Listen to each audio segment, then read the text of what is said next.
A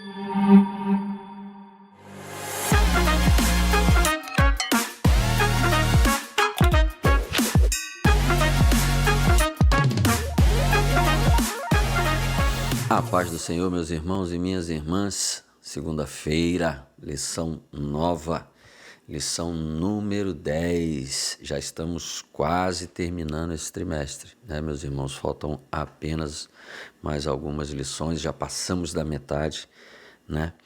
E hoje nós vamos começar a leitura diária, né? Segunda-feira, primeira leitura diária da nossa lição número 10, do próximo dia 8 de junho de 2025, domingo próximo, né?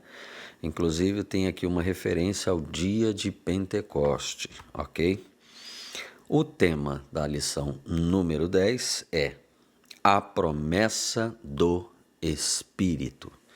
Foi quando nós recebemos a promessa, né, do nosso Senhor e Salvador Jesus Cristo, que Ele nos enviaria o Espírito Santo de Deus, né? O nosso texto áureo está em João, capítulo 20, versículo 22. E, havendo dito isso, assoprou sobre eles e disse-lhes: recebei o Espírito Santo. Amém.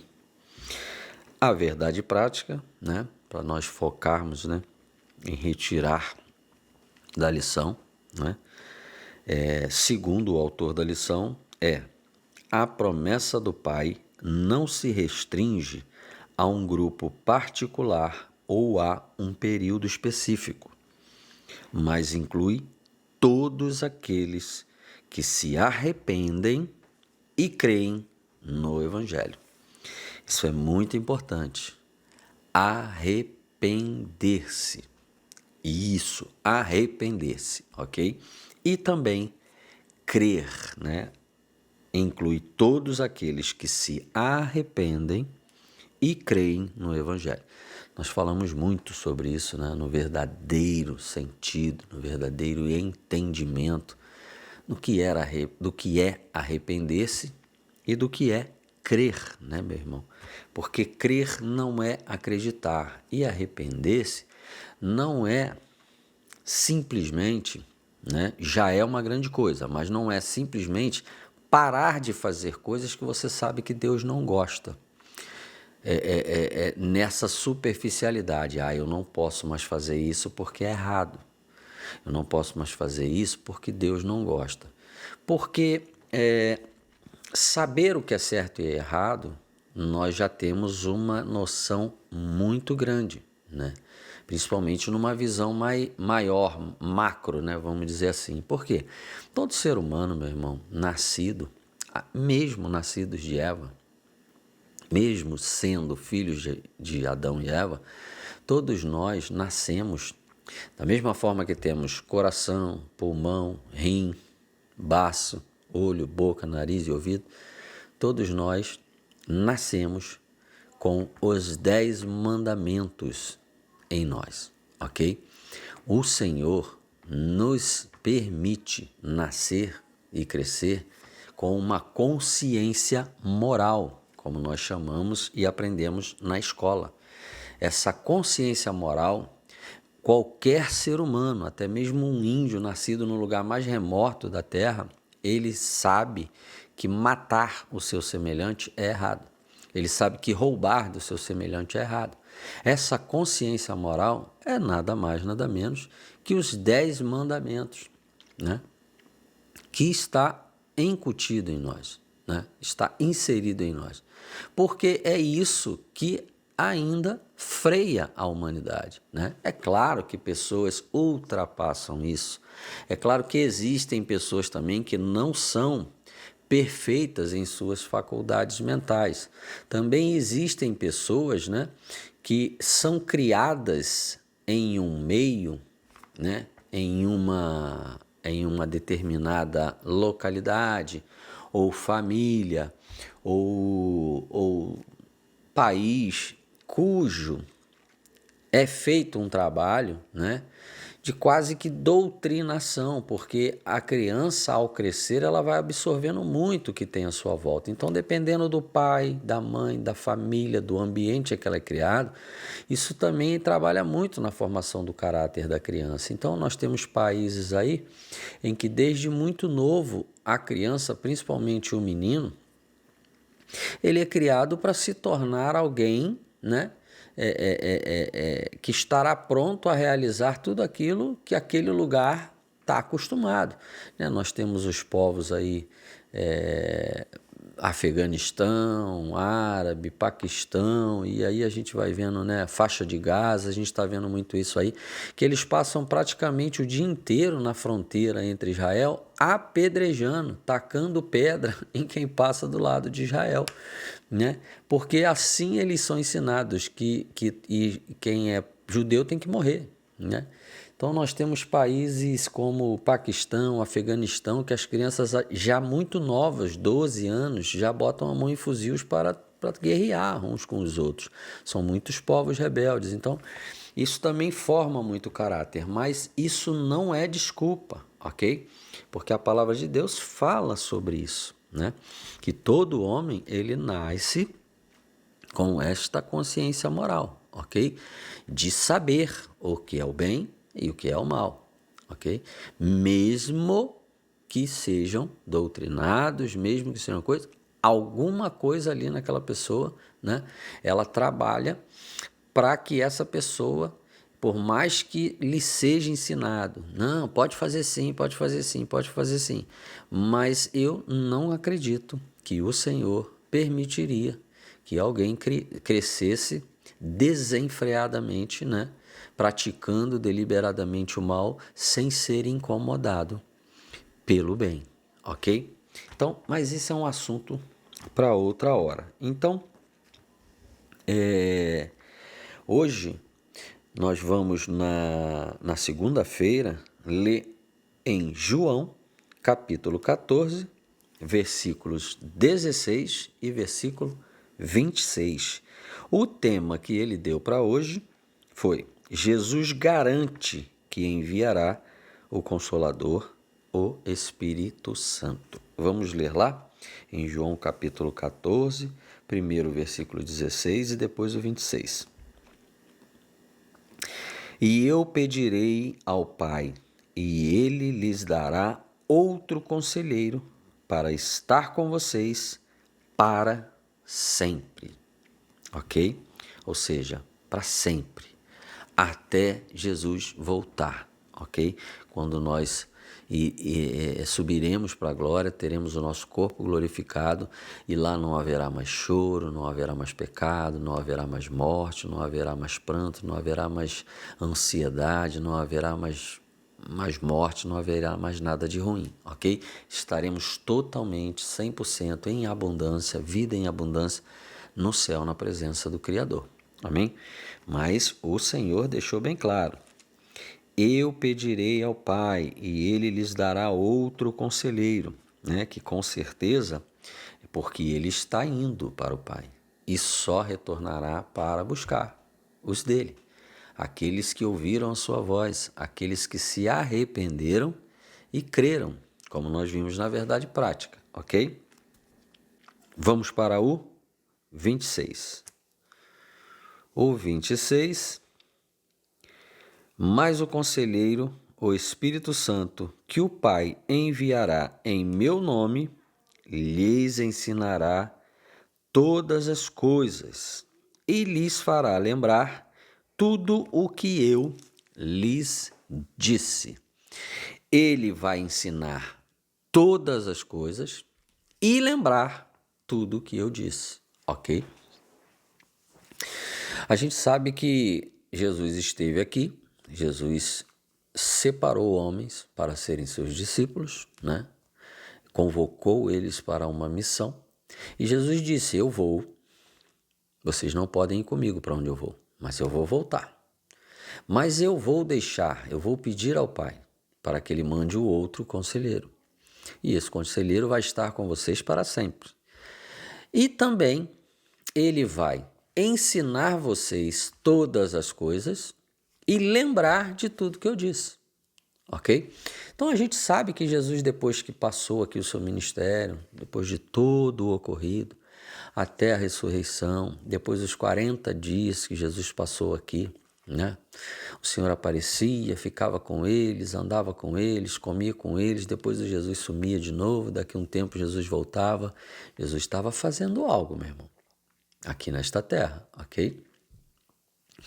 Mas ele sabe de todas as coisas, né? E no dia que ele subiu, ascendeu aos céus, nós conhecemos bem, né?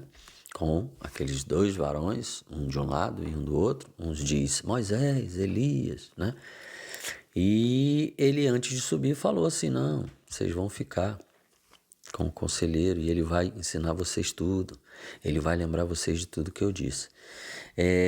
Depois disso, os discípulos ficaram em Jerusalém até o dia em que veio sobre eles o Espírito Santo, os revestindo de poder.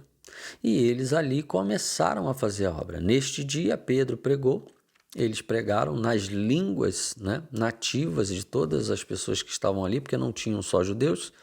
Na festa de Pentecostes que tinha em Jerusalém, vinham pessoas de outros povos, pessoas que conheciam o Deus de Israel, que ouviam as histórias do Deus de Israel, que era poderoso, que tirou o povo do Egito, que deu vitórias grandiosas para Jerusalém, para os judeus, e eles vinham de outros lugares para sacrificar, para serem abençoados, né? Segundo a própria história, nem todos vinham com o entendimento, como era o entendimento dos judeus, filhos de Abraão, né? Os filhos de Isaac e Jacó, né? Que tinham ali toda a lei de Moisés, que tinham já os profetas, né? Que tinham os juízes, né? Que tinham toda aquela leitura e aquela escrita para eles aprenderem e aprenderem sobre o Deus, né?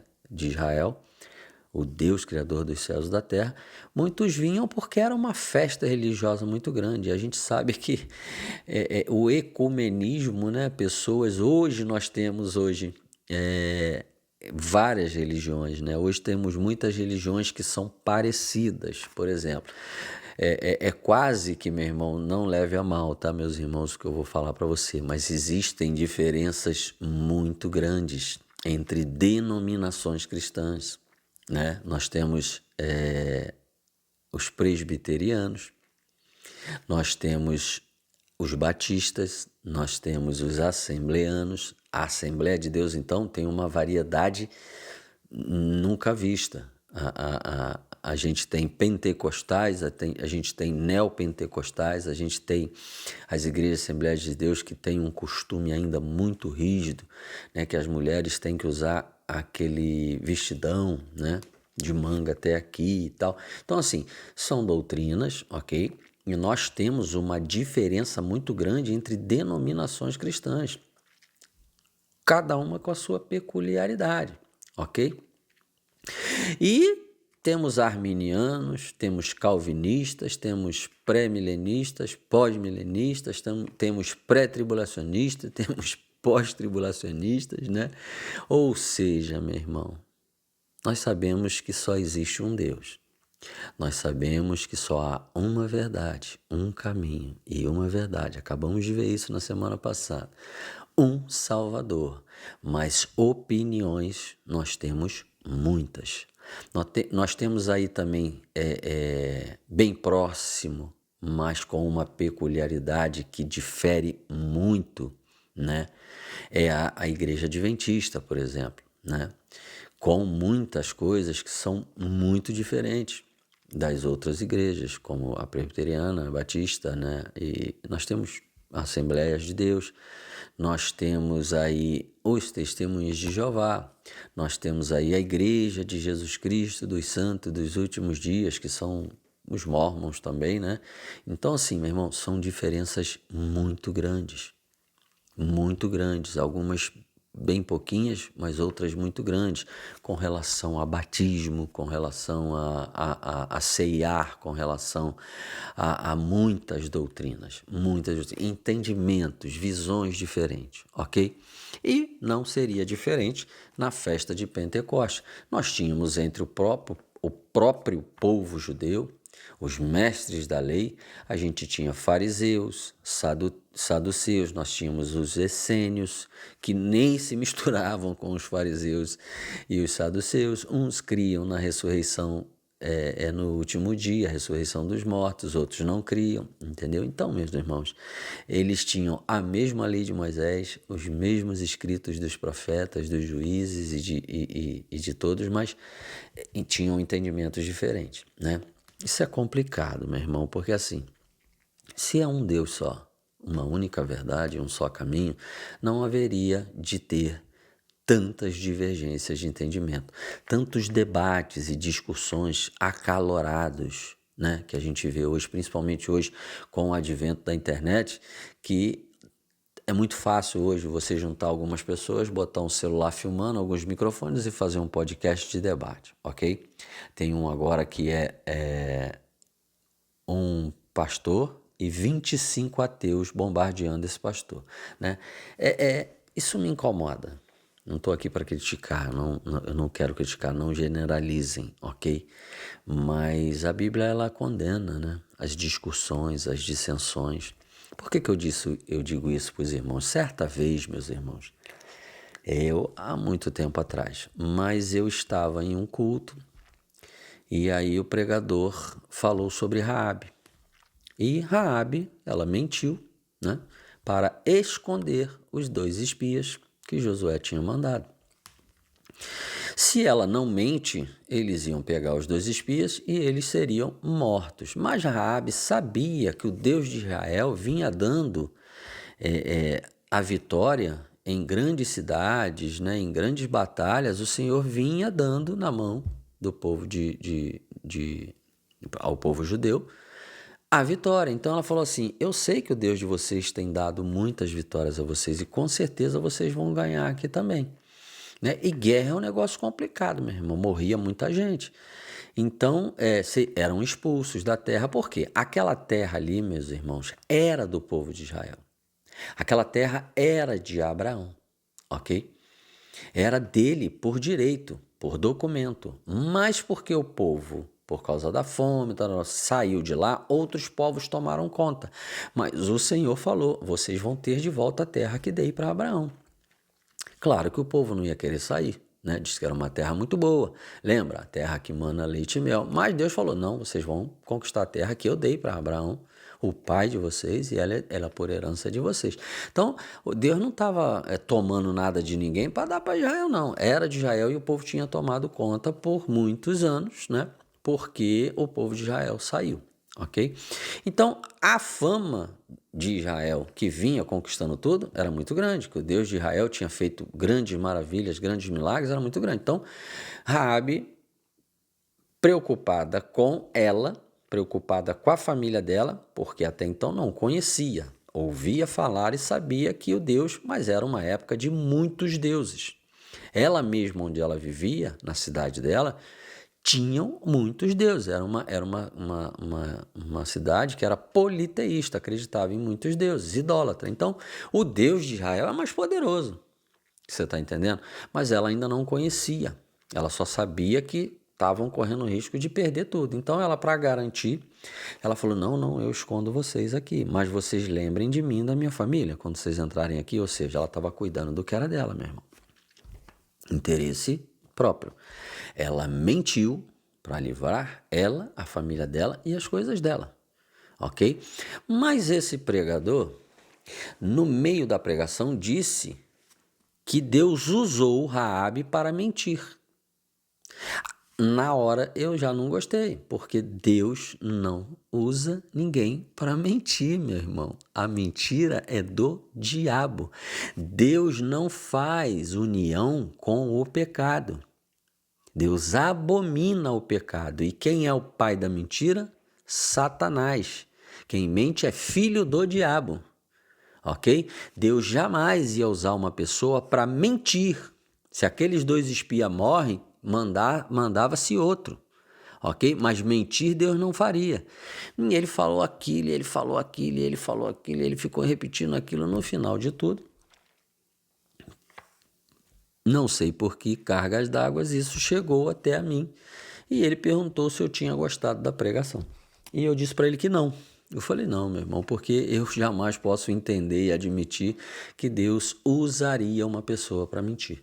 Aí ele, mas Deus é Deus, meu irmão. Deus faz do jeito que ele quer, da forma. Eu falei, não, Deus não mente e Deus não usa ninguém para mentir. Ok? Isso não tem como você me provar isso. O que acontece, né? Eu ainda, bem mais novo, com pouca experiência, eu discuti com aquele irmão e ele discutiu comigo. E nós entramos ali numa discussão acalorada. Eu tentando defender Deus e ele tentando defender a versão dele. E ele estava ao lado de uma outra pessoa que quieta ficou e a gente ali naquela discussão ferrenha até uma hora que o Espírito Santo falou bem claro aos meus ouvidos. Tão claro que as lágrimas rolaram do meu olho na hora. Fica quieto. Assim o Espírito Santo falou comigo, fica quieto, chega. Eu não preciso de você para defender a mim e nem a minha palavra. Ele já entendeu, mas ele não vai admitir. Eu parei, comecei a chorar na frente dele. Ele, quando viu aquela cena, ele falou assim, ô, meu irmão, também não precisava disso. Poxa, não precisa... Não, peraí. Eu falei, não, meu irmão, sabe o que é? É porque o Senhor mandou eu calar minha boca, porque ele não precisa dele para defender, de mim para defender a palavra dele. E que você já entendeu o que eu falei, mas que você não quer aceitar. Ele não, porque ele continuou ainda insistindo que Deus pode fazer uma pessoa mentir, caso seja o plano dele, a vontade dele, porque Deus pode fazer qualquer coisa.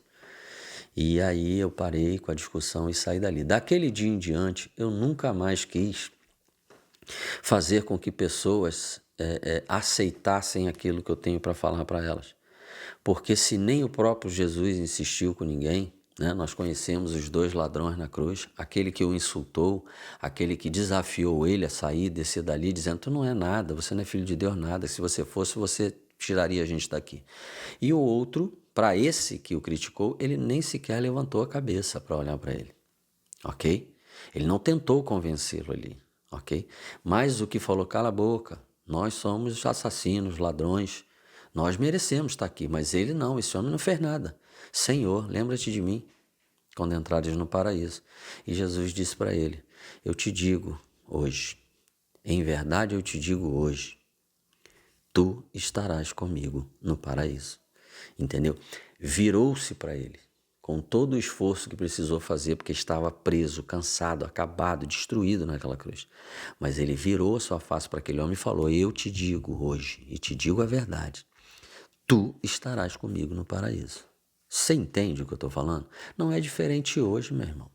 O Senhor também chama a nossa atenção que quando a gente for levar a palavra de salvação, que a gente for abençoar um lugar com a presença do Senhor Jesus, com a verdade que liberta, com a graça salvadora, se nós não formos bem recebidos e não nos aceitarem com a palavra de Deus, é para a gente sair, dar as costas para aquele lugar e sacudir até a poeira das roupas e dos pés.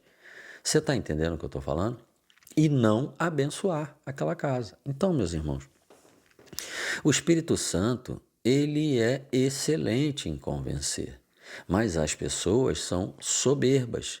Elas cometem o pior pecado que existe, que é a soberba e a blasfêmia contra o Espírito Santo, porque o Espírito Santo as convence do erro, mas o ego, a soberba, continuam com a altivez e não admitindo o erro, ok? E é por isso que nós conhecemos essa palavra tão forte, que a soberba precede a ruína. Tendo um entendimento celeste, a gente tem que entender, acima do nosso nível humano, que a ruína dita aqui nesta palavra, que a soberba precede a ruína, não é se dar mal aqui não, tropeçar, cair, quebrar a cara não, ou se dar mal aqui nesta terra, nos seus negócios, nas coisas que você está fazendo, não dá certo não. Essa ruína é inferno, essa ruína é separação de Deus, ok? Porque quer algo mais soberbo do que negar o caminho, a verdade e a vida, do que negar o que o Espírito Santo acabou de fazer com você, te convencer de que você é pecador, de que Deus é justo e que você estará diante de um trono e será julgado? Você quer soberba maior do que essa?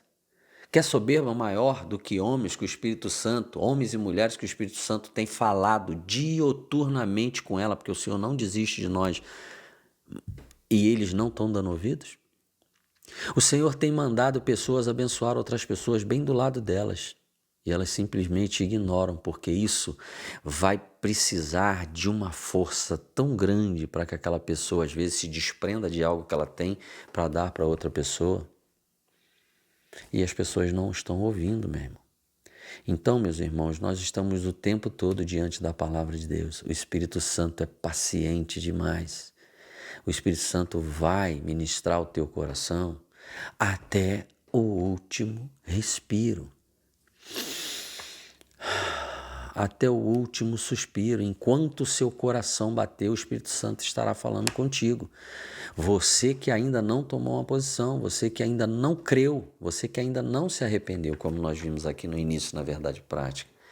Arrepender-se é aquela pessoa que o Espírito Santo convenceu que ela está morta em seus delitos e pecados, que ela precisa se arrepender das suas práticas que são contrárias à vontade de Deus, à santidade de Deus, e que ela um dia será julgada e que ela precisa, em novidade de vida, mediante a esta palavra e com o Espírito Santo que nós acabamos de ler aqui, que ele vai ensinar, que ele vai aconselhar, que ele vai acerca de tudo que você precisar saber, principalmente quando você lê a palavra chamando ele para ser seu professor, ele vai te ensinar todas as coisas e vai lembrar de tudo que Jesus ensinou. Não é à toa que mesmo após ainda esperaram dias, o Espírito Santo veio, né? O Espírito Santo fez o que tinha que fazer, 3.000 almas aceitaram a Jesus e se batizaram. E os evangelhos, Mateus, Marcos, Lucas, João, o Atos dos Apóstolos, as cartas de Paulo aos Romanos, aos Coríntios, aos Gálatas, aos da cidade de Éfeso, aos Filipenses, aos Colossenses, foram escritas décadas depois. O Espírito Santo lembrou ou não lembrou o que Jesus disse? Nós temos 4 evangelhos que contam basicamente a mesma história com visões de homens diferentes, mas que não se contradizem. Ok? O Espírito Santo, mesmo décadas depois, lembrou e fez com que fosse registrado para que eu e você tivéssemos acesso a essa verdade, a essa palavra salvadora. O Espírito Santo é fundamental, meus irmãos. Sabe por quê? Porque Jesus veio e habitou entre nós.